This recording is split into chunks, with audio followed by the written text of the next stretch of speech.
علیکم ورحمۃ اللہ وبرکاتہ۔ جی یہ محترم بھائی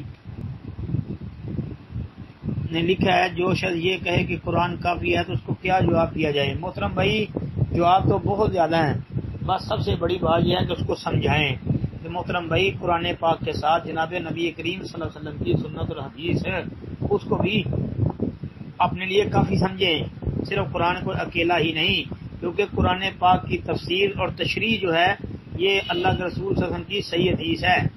جی اگر بندہ کہے نہیں جی ہم قرآن کو ہی تسلیم کرتے ہیں، قرآن کو ہی مانتے ہیں، مسئلہ قرآن سے ہی نکالیں گے، تو بھائی پھر وہ گمراہ ہو جائے گا، پریشان ہو جائے گا اور صحیح دین کو سمجھ نہیں سکے گا۔